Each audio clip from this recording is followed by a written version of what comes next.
Hi hello welcome to Telugu Rajyam. నేను మీ anchor Santosh. Okay, Bigg Boss 7 తర్వాత ప్రిన్స్ యావర్ ఎందుకు కనుమరుగైపోయాడు? అతను రీసెంట్గా చూసిన వీడియోస్లో అతను ఒకరికి 30 లక్షలు ఇచ్చారట. 30 లక్షలు ల్యాండ్ కొంటా అని చెప్పేసి ఇప్పిస్తా అని చెప్పేసి 30 లక్షలు ఇచ్చాడు. అతన్ని మోసం చేశాడని చెప్పేసి చాలా వీడియోస్లో మనం చూస్తున్నాము. ఆ వీడియోస్ కూడా వైరల్ అవుతున్నాయి. One of my relatives cheated me to invest 30 lakhs in a land. Somehow he convinced me to in 23 lakhs by convincing my family members and me. He said to me that he's going to return the amount in 15 days. But till now he didn't return me a single penny. And now he blocked me from everywhere. And now if I'm calling to his friend, threatening me in return by saying that you can't do anything. And by taking some big people name, you can say politician names as well as big shot names. And one of them is KTR sir. And I hope that this video reaches to KTR sir. ఈ topic పైన మాట్లాడడానికి మాకు anchor సిరి అయితే ఉంది. Hi సిరి, ఎలా ఉన్నావు? Hi Santosh, ఎట్లా ఉన్నావు? Yeah, I'm super. నో మస్తున్నా. ఓకే, ప్రిన్స్ యావర్ సంగతి ఏంటి సిరి అసలు? నువ్వు అన్నావు కదా ఇందాక కనుమరుగయ్యాడని. ఆయన ఏం కనుమరుగు అవ్వలేదు యాక్చువల్ గా. చాలా ఈవెంట్స్ లో, ఈ హోలీ ఈవెంట్స్, ఈ దసరా, అప్పుడు దాండియా, దాంట్లో ఆయన ఉన్నాడు, ఆయన పార్టిసిపేట్ చేశాడు. చాలా వీడియోస్ నేను చూశాను. అండ్ అట్లనే కొన్ని సాంగ్స్ కూడా తను నైని పవని అనుకుంటా, తనతో కూడా చేశాడు, ఉన్నాడు. అంటే నైని పవని వాళ్ళ బిగ్ బాస్ 7 కంటెస్టెంట్ కదా. సో వీళ్ళు పాటలు చేశారు, బాగానే చేశారు, అంత బాగానే ఉంది. థింగ్ ఏంటంటే యావర్ లాంటి వాళ్ళు 30 లక్షలు ఒక వ్యక్తికి ఇచ్చి మోసపోయామని చెప్పేసి అంటుంటే అది నమ్మొచ్చా లేదా నాకు అర్థం కావట్లేదు. ఎందుకంటే వీళ్ళకి ఎంతో నాలెడ్జ్ ఉంటుంది, అంత ఈజీగా డబ్బులు పెట్టే టైప్ ఉండరు కదా అని అనుకుంటున్నా నేను. అయితే అందులో నువ్వు వీడియో చూసినట్టయితే, యావర్ వీడియో చూసినట్టయితే, one of my relative relative ని నమ్మి ఒక 30 lakhs ఇన్వెస్ట్ చేస్తే ల్యాండ్ ఇప్పిస్తా నేను అని చెప్పేసి 30 lakhs ఇన్వెస్ట్ చేసేలా చేశాడంట ఆ రిలేటివ్. చేశాడా లేకపోతే ఆ రిలేటివ్ కి క్యాష్ రూపంలోనా లేకపోతే బ్యాంకులో లేకపోతే ట్రాన్స్ఫర్ చేశాడా, అతనికి చేశాడా అనేది కూడా మనకి చూడాలి. సో ఇన్వెస్ట్ చేశాడు అని అనుకుంటే, ఒక బిజినెస్ లో ఇన్వెస్ట్ చేసినా, ఒక ల్యాండ్ మీద ఇన్వెస్ట్ చేసినా అతనికి ప్రాబ్లం ఉండదు. ఎవరు ఆ రిలేటివ్ ఎవరైతే ఉన్నారో తనకి ఒకటి చెప్పాడు, ఈయన ఇన్వెస్ట్ చేశాడు. కానీ ఇక్కడ ఇంకొక వర్షన్ ఏంటంటే, ఇప్పుడు నేను నీకు డబ్బులు ఇచ్చాను బై క్యాష్ రూపంలో, లేకపోతే బ్యాంక్ టు బ్యాంక్ అకౌంట్ ని ట్రాన్స్ఫర్ చేసిన, అప్పుడు నువ్వు నన్ను మోసం చేసినట్టు. సారీ, అంటే నువ్వు నాకు ఇవ్వకుండా నువ్వు నన్ను మోసం చేసినట్టు, నేను ఇచ్చినాక కూడా. సో ఇందులో 2 వర్షన్స్ ఉన్నాయి. నువ్వు భూమి మీద పెట్టావా డబ్బుల్ని, లేకపోతే అతనికి ఇచ్చావా చూడాలి కదా. ఎందుకంటే ఇప్పుడు పోలీస్ కంప్లైంట్ ఇచ్చావు, వాళ్ళు కూడా ఇన్వెస్టిగేషన్ చేస్తారు. అతను నిన్ను మోసం చేశాడా, లేకపోతే అతనికి ఇచ్చావా డబ్బులు, లేకపోతే నువ్వు ఆ ల్యాండ్ మీద ఇన్వెస్ట్ చేసావా అని. వేరే పర్సన్ ఉంటాడు. ఇప్పుడు సపోజ్ ఒకటి కొనాలనుకున్నావు అనుకో, అది వేరే అతనికి ఇచ్చావా. ఇప్పుడు నేనున్నా, నీ మాటలు నమ్మి నేను వేరే అతనికి డబ్బులు ఇచ్చాను అనుకో, అది నీ తప్పు ఎట్లా అవుతుంది? నేను ఆలోచించుకోవాలి కదా, ఫస్ట్ నాకు కూడా ఆలోచన ఉండాలి కదా. అయితే అతను ఏమంటున్నాడంటే, నేను ఇన్వెస్ట్ చేశా క్యాష్ రూపంలో, రిలేటివ్ కి ఇచ్చా. యావర్ అనే క్యాండిడేట్ క్యాష్ రూపంలో రిలేటివ్ కి 30 లక్షలు ఇచ్చాడు. ఇంకా నీకు ల్యాండ్, అప్పుడు ఆయన అగ్రిమెంట్ చేసుకుందే, ఆయన చెప్పుకుంది ఏంటి, 30 lakhs వరకే చెప్పుకున్నాడట. ఇంకా నీకు ఆ ల్యాండ్ కావాలంటే హీఈస్ ఆస్కింగ్ ఎక్స్ట్రా మనీ. అంటే నీకు ఆ ల్యాండ్ కావాలనుకుంటే ఇంకో 20 లక్షలు, 10 లక్షలు, 5 లక్షలు ఎక్స్ట్రా మనీ అడుగుతున్నాడట. ఒకవేళ లేదు, నువ్వు నాకు చేసింది 30 lakhsకే కదా, 30 lakhs కన్నా ఎక్కువ నేను ఇయ్యలేను అంటే నా వెనక పెద్ద పెద్ద పొలిటీషియన్స్ ఉన్నారు, బిగ్ షాట్స్ ఉన్నారు అని చెప్పేసి బెదిరిస్తున్నాడట. సూసైడ్ థాట్స్ కూడా నాకు వచ్చినాయి, అంటే నా రాంగ్ థాట్స్ వచ్చేస్తున్నాయి నాకు అని చెప్పేసి తను చెప్పాడు. బెదిరిస్తున్నాడు అని చెప్పేసి అన్నాడు. అండ్ నువ్వు ఏం చేసుకుంటావు చేసుకో, ఏం పీక్కు అని చెప్పేసి అంటున్నాడంట ఆ రిలేటివ్. అంటే ఇప్పుడు రిలేటివ్ ఇలా మాట్లాడగలుగుతాడా? అంటే రిలేటివ్ అంటే ఇప్పుడు అమ్మ తరపున చుట్టమై ఉండొచ్చు, నాన్న తరపున చుట్టమై ఉండొచ్చు. రిలేటివ్ అంటేనే అమ్మ తరపున కానీ నాన్న తరపున కానీ. ఈ వీళ్ళ పేరెంట్స్ ఎట్లా అవుతారు, వీళ్ళకి అన్నలు ఉన్నారు కదా, వీళ్ళ అన్నలు ఎట్లా అవుతున్నారు? ఎందుకు ఈ వీడియో అతను చేయాల్సి వచ్చింది దానిపైన మాట్లాడదాం. అంటే ఇప్పుడు నువ్వు ఈ డ్రెస్ ఎక్కడ కొన్నావు సంతోష్? షాపింగ్ మాల్ లో కొనుంటాను, ఒక బ్రాండ్ దాంట్లో కొన్నాను. వెళ్ళావా, తీసుకున్నావా? అంటే ఈ షర్ట్ కొనే ముందు నువ్వు ఒక 4-5 చూస్తావు కదా, ఏ షర్ట్ నాకు పర్ఫెక్ట్ గా ఉంటది, నువ్వు మిర్రర్ లో చూసుకున్నప్పుడు ఏది ఉంటది. ఒక షర్ట్ విషయంలోనే మనము 4-5 చూసి అందులో ఏది బాగుంది, కంఫర్ట్ ఉందా లేదా, ప్రైస్ మనకి మన బడ్జెట్ లో వస్తుందా లేదా అని ఇంత వెరిఫై చేస్తాం. ఒక 30 లక్షలు 30 లక్షలు నువ్వు డబ్బులు పెట్టేటప్పుడు అట్లీస్ట్ నువ్వు అక్కడికి వెళ్ళి చూసుకోవాలి ప్లేస్ ఎక్కడ ఉంది ఏంటి అనేది చూసుకున్నాడు అతను. చూసుకున్నావు. అండ్ దాని తర్వాత నువ్వు సెలబ్రిటీ ఫిగర్ లో ఉన్నావు. నువ్వు ఒక లాయర్ ని మాట్లాడుకొని ఈ ల్యాండ్ ఏంటి, ఇది ఎంత ఉంది, అండ్ దీని మీద ఏమన్నా ఇంకా లీగల్ గా ఏమన్నా ఉన్నాయా, లేకపోతే అసలు ఇది ఈ ల్యాండ్ అంటే ఏమంటారు లిటిగేషన్ లో ఉందా లేదా అని కూడా చెక్ చేసుకోవాలి. అయితే ఇతను వర్షన్ ఏంటిదంటే, ఇతను చూసుకున్నప్పుడు టోటల్లీ జెన్యూన్, ల్యాండ్ జెన్యూనే, డాక్యుమెంట్స్ జెన్యూనే, కానీ ఇచ్చిన అమౌంట్ ఎవరికైతే ఇచ్చిండో అతను ఫేక్ క్యాండిడేట్. నువ్వు ఒక బాండ్ రాసుకుంటాం సంతోష్, మనము ఒకరికి ఒక డబ్బులు ఇచ్చేటప్పుడు ఇంతలా ఈ టైం నుంచి ఈ టైం వరకు నేను ఇంత అమౌంట్ పే చేస్తా, ఈ టైం నుంచి ఈ టైం వరకు ఇంత అమౌంట్ చేస్తా, మొత్తం టోటల్ ఇంత అమౌంట్ ఈ టైం లోపు అంటే ఈ గడువు లోపు నేను పూర్తి చేస్తా అని చెప్పేసి ఒకటి బాండ్ ఉంటది. అది లాయర్ సమక్షంలోనే రాస్తారు. నేను ఎక్స్ట్రా డబ్బులు నిన్ను అడుగుతున్నారంటే అక్కడ ఏదో తప్పు జరిగింది, ఆ తప్పును బయట పెట్టట్లేదు. ప్రిన్స్ యావర్ తను ఇప్పుడు ఏంటంటే మనం ప్రిన్స్ యావర్ సైడ్ నుంచి వింటున్నాం, ఒక్కసారి అటు సైడ్ నుంచి వచ్చిన అతనిది కూడా మనం విన్నాం అనుకో. ఎప్పుడైనా కూడా మనం ఏంటంటే ఏదైనా జరిగినప్పుడు సోషల్ మీడియాలోకి రాగానే వన్ సైడ్ తీసుకొని మనం మాట్లాడుతున్నాం. ఈ మధ్య కాలంలో మనం అదే చేస్తున్నాం, ఈవెన్ నేను కూడా అదే చేస్తున్నా. నాకు ఒక ఇన్సిడెంట్ తర్వాత అనిపించింది, ఎప్పుడు కానీ వెంటనే వచ్చినాక దాని మీద రెస్పాండ్ అవ్వద్దని నేను తెలుసుకున్నా. 2 సైడ్లు విన్న తర్వాత నేను రెస్పాండ్ అవ్వాలని తెలుసుకున్నా. ఇప్పుడు కూడా ఈ యావర్ ఇన్సిడెంట్ లో తను మాట్లాడాడు. తను మాట్లాడిన తర్వాత ఇంతవరకు దీని మీద ఎట్లా అంటే మళ్ళీ ఇంకొక వీడియో చేయలేదు తను. అండ్ ఇంకోటి ఏంటిది అంటే, ఇప్పుడు అతను ఫేస్ రివీల్ అయితే చేశాడు కదా, వీడియో చేశాడు కదా. మరి ఆ క్యాండిడేట్ అనే ఆయన నిజంగా తప్పు చేయకపోతే ఆయన వచ్చి ప్రెస్ మీట్ పెట్టొచ్చు కదా. అంటున్నా, ప్రెస్ మీట్ పెట్టడమే కాదు, అసలు ఇది పెద్దగా అయ్యేది ఇంకా అవ్వలేదు అంటున్నా నేను. ఇప్పుడు ఎట్లా అవ్వాలంటే ఈ ఇన్సిడెంట్ ఎవరికి సపోర్ట్ లేదేమో. ఇప్పుడు ఇంకోటి కూడా మనం ఒక వే కూడా ఆలోచించవచ్చు. ఎందుకంటే ఆ క్యాండిడేట్ కి ఎవరైతే డబ్బులు తీసుకున్నారో ఆ క్యాండిడేట్ కి పెద్ద బిగ్ షాట్స్ తెలుసు అని చెప్పేసి తన పేరు ఫర్ ఎగ్జాంపుల్ కేటీఆర్ గారు తెలుసు అని చెప్పేసి ఎవరే ఆ పేరు కూడా చెప్పడం జరిగింది కదా.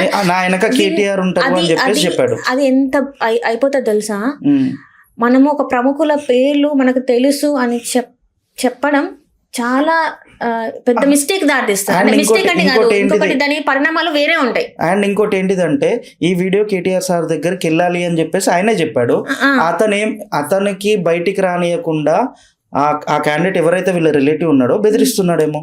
నాకు ఇట్లా తెలుసు అట్లా తెలుసు అన్నాడు. ఇప్పటికీ అది పబ్లిక్ ప్లాట్ఫామ్ లోనే ఉంది ఆ వీడియో, వెళ్ళకుండా ఉంటుందా చెప్పు. ఇప్పుడు ఒక ప్రముఖుల మాజీ మంత్రి సిరిసిల్ల ఎమ్మెల్యే కేటీఆర్ పేరు యూజ్ చేస్తున్నామంటే ఆయన దాకా ఎల్లుండదా? ఖచ్చితంగా ఎల్లుంటది, ఖచ్చితంగా. ఎందుకంటే ఈయన కూడా అంతకింతో కొంత ఫేమ్ ఉన్న మనిషే కదా యావర్ అనే వ్యక్తి. ఇప్పుడు ఆయన పిక్ రివీల్ చేసిండు. ఏదో ఒక టైంలో ఖచ్చితంగా దీని గురించి వచ్చినప్పుడు అప్పుడు నిజాలు తెలుస్తాయి. నేను ఇప్పుడు ఏమంటాను, ఇప్పుడు నాదేంటంటే మనం ఒక వర్షనే విన్నాం, యావర్ సైడ్ నుంచి విన్నాం. అటు నుంచి నిజంగా ఒకవేళ తప్పు జరిగి ఉంటే పోలీసులు ఇంత ఈజీగా ఇంతవరకు సైలెంట్గా ఉండరు. ఎందుకంటే ఈ ఇష్యూ జరిగి కూడా 3 days అయింది. అంటే అతను వీడియో పెట్టి 3 days అయింది. 3 days నుంచి వెళ్ళి తను పోలీస్ స్టేషన్ పిలిచుండారా? సివిల్ మ్యాటర్ కదా పాప, పోలీసులు ఎందుకు ఇన్వాల్వ్ అవుతారు? కోర్టు చూసుకో అంటారు కదా. కోర్టుకి వెళ్ళాలనుకున్నా కూడా దీని తరపున ఒక లాయర్ మాట్లాడతాడు కదా. మరి ఆ లాయర్ కూడా ఇంతవరకు మాట్లాడలేదు కదా. దీనికి ముందే ఇందులో ఉంటే ఫస్ట్ ఎక్కడ ఒక దగ్గర లాయర్ కన్సల్ట్ అయ్యే ఉంటాడు తను. అండ్ ఇంకోటి ఏంటిదంటే, ఇతను కోర్టు నుంచి చేయాల్సిన వర్క్స్ చేస్తున్నాడు, కాకపోతే అది లెంతీ ప్రాసెస్ అని చెప్పేసి ఇప్పుడు కోర్టుకి వెళ్తే లాంగ్ అవుతుంది అని చెప్పేసి అందరు అపోహనో అది నిజమో అది వాళ్ళకే తెలియాలి. అది లెంతీ ప్రాసెస్ అని మనం కూడా చెప్పొద్దు. అది అపోహనో నిజంగా లెంతీ ప్రాసెస్ మనకు తెలియదు. కాబట్టి ఆయన కోర్టుకి వెళ్తే చాలా పెండింగ్ కేసెస్ ఉంటాయి కాబట్టి ఈయనది పట్టించుకోరని కాదు, టైం పట్టేటప్పుడు తీసుకుంటారు. ఆయన అలా వెళ్తే లేట్ అవుతుంది అని చెప్పేసి ఇతను ఈ వీడియోస్ త్రూ కేటీఆర్ దగ్గరికి వెళ్తే తొందరగా నాకు న్యాయం జరుగుతుందేమో అని చెప్పేసి వీడియో చేశాడు అనుకోవచ్చు కదా. తొందరగా న్యాయం జరుగుతుంది అని చెప్పి వీడియో చేశాడు, బాగుంది. మరి ఇందులో ఫ్యాన్స్ ఉన్నారు కదా అని మాట్లాడడం ఎందుకు? సానుభూతి కావాలనుకుంటున్నాడు అతను. ఇలాంటి కేసెస్ లో సానుభూతి కన్నా ముందు కొంచెం మనం బ్రెయిన్ తో ఆలోచించాలి. ఎందుకంటే 30 లక్షలు అనేది చాలా పెద్ద అమౌంట్, చాలా పెద్ద అమౌంట్. ఎందుకు చెప్తున్నా అంటే 30 లక్షలతో 3 పెళ్లిళ్ళు చేయవచ్చు. పేదల పెళ్లిళ్ళు, పేదలు కాదు మిడిల్ క్లాస్ అయినా 10 లక్షలు 3 పెళ్లిళ్ళు చేయొచ్చు. ఎంత ఇదంటే. అండ్ ఇంకొకటి చూసుకున్నట్టయితే 2 ఇల్లులు కట్టొచ్చు.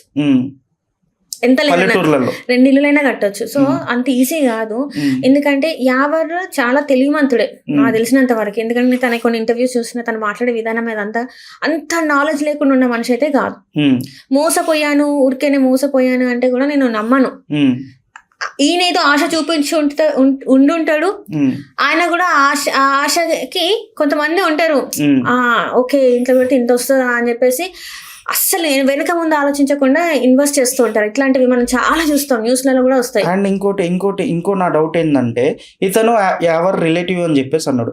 ఇంతకు ముందు తెలియదా ఇతనికి కేటీఆర్ సపోర్ట్ ఉంది, బిగ్ బి సెలబ్రిటీ సపోర్ట్స్ ఉన్నారు, బిగ్ షాట్ సపోర్ట్స్ ఉన్నారు అని చెప్పేసి ఎవరికి ఇంతకు ముందు తెలియదా? ఎందుకు తెలియకుండా ఉంటుంది? ఒక రిలేటివ్ కాబట్టి తెలుస్తుంది. ఇప్పుడు నీ వెనకాల బ్యాక్గ్రౌండ్ ఉందో నాకు తెలియకుండా ఉంటుంది. మా పెద్దనాన్న పలానా అంటే మా పెద్దనాన్న వెనక ఇది ఉంటారని చెప్పేసి నాకు తెలియదా? ఖచ్చితంగా తెలుస్తుంది.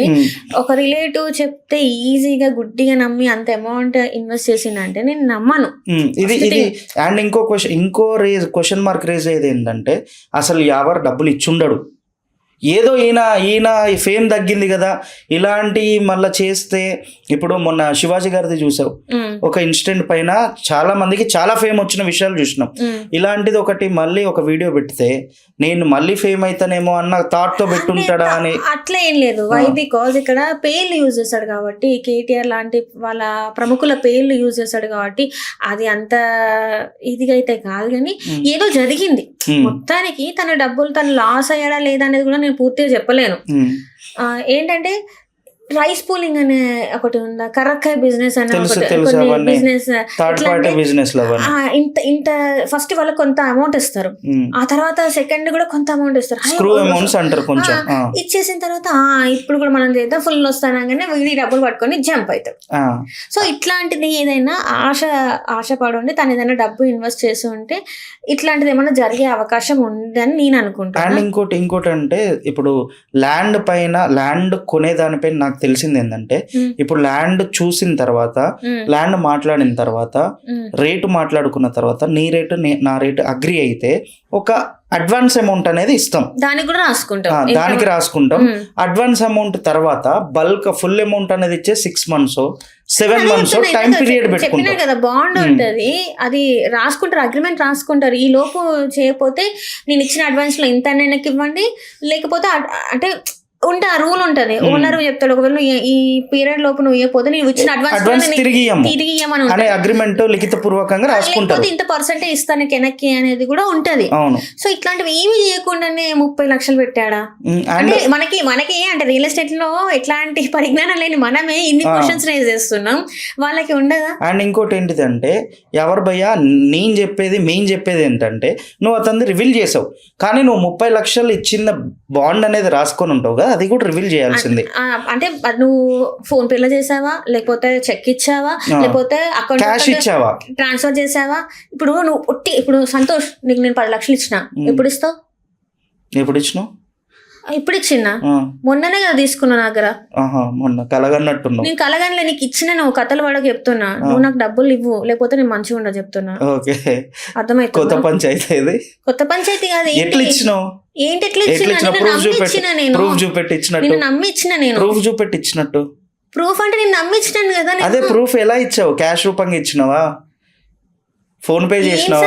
ఇట్లా నీ మీద నమ్మకంతో ఇస్తాను, ఇట్లా ఫోన్ పే రూపంలో ఇచ్చినావా, బ్యాంక్ ట్రాన్స్ఫర్ చేసినావా, ఎట్లా చెక్ ఇచ్చినావా? ప్రూఫ్ చూపెట్టు. అంటే ఇప్పుడు నేను నమ్మినందుకు, నేను డబ్బులు ఇచ్చినందుకు నన్ను ఇవన్నీ అడుగుతున్నాను. అదే ప్రూఫ్ చూపెట్టండి.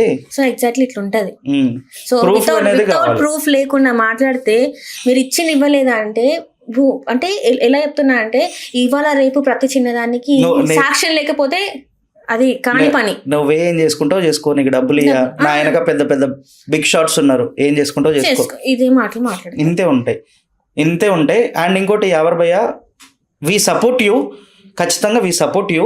కానీ నువ్వు పెట్టిన ఆ ఫేస్ రివీల్ అదొకటి చేసావు అతనిది, దాంతోపాటు నువ్వు ల్యాండ్కి పెట్టినట్టు డబ్బు పరంగా కానీ లిఖితపూర్వకంగా కానీ నువ్వు ఎలా చేసావు.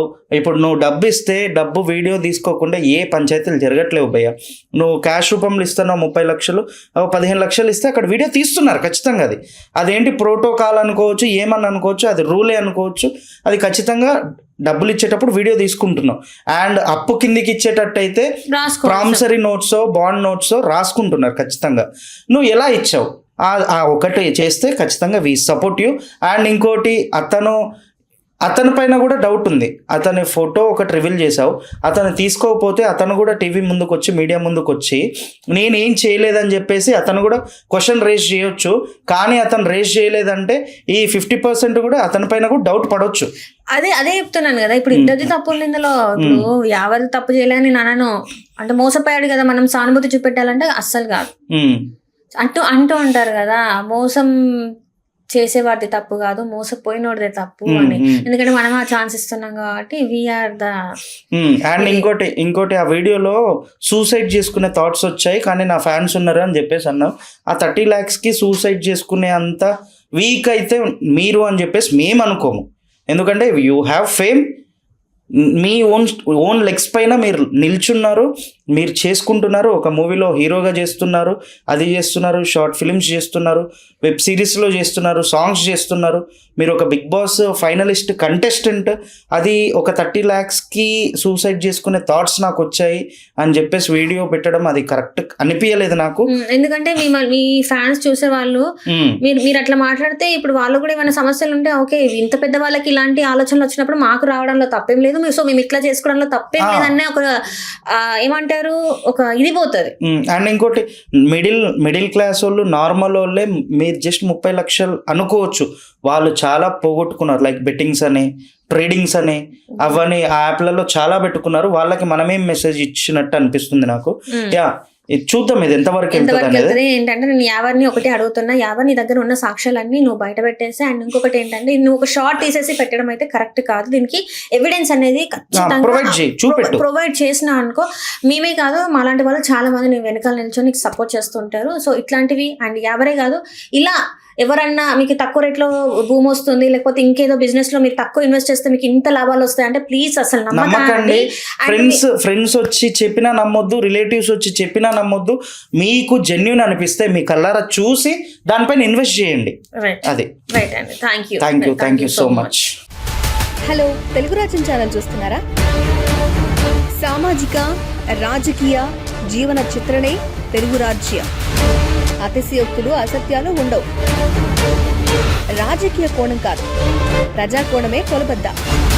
తెలుగు రాజ్యం వీక్షణ మీ ఉత్తమ అభిరుచికి నిదర్శనం.